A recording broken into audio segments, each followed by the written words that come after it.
Let's now invite Joseph Moreno, former federal prosecutor and fellow at the National Security Institute. Joseph, good afternoon, and thank you for your time here on CTV News Channel.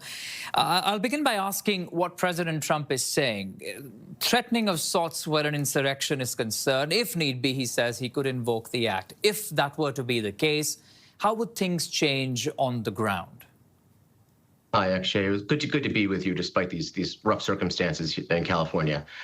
The Insurrection Act, I mean, it sounds scary, and it is scary. The fact is that simple rule is that military, whether they're National Guard or whether they're federal troops under direct presidential control, they cannot act as law enforcement. They cannot be basically police officers. They can't arrest people. They can't detain people. They can't execute warrants. They can't search persons or property, that sort of thing, right? They're not trained to be police officers, and they're not empowered to be police officers. So therefore, one question is, can the president send them to Los Angeles? And then two, what can they do when they get there? Well, there's some legal back and forth about whether he can send them, and I think Gavin Newsom is talking about going to court to stop it. But as far as once they're there, and they are several thousand already there, what can they do?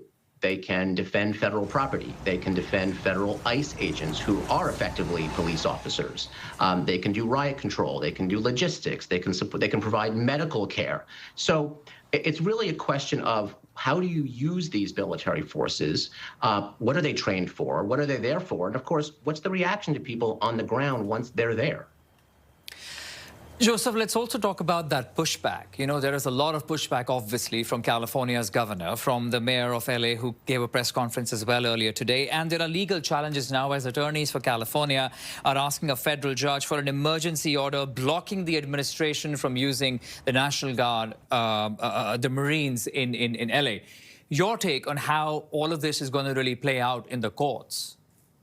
Well, it's actually two different things, right? So one is the National Guard, which is Army, and that's normally under the control of the state's governor, but the president can activate them into federal service. And the question, of course, is, does the governor have to consent to that?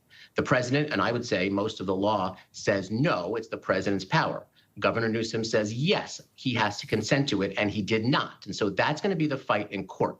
That's one thing. Now, then there's the Marines. Those are pure Title X, Article II troops under complete federal control. They're not National Guard. And there's no question the president can send them wherever he wants. And so no court is going to stop that. And again, the question is not so much where can they go, it's what can they do. And so I think there's this sort of two-track legal thing going on. I don't think Governor Newsom is going to be successful. I think the law is on the president's side.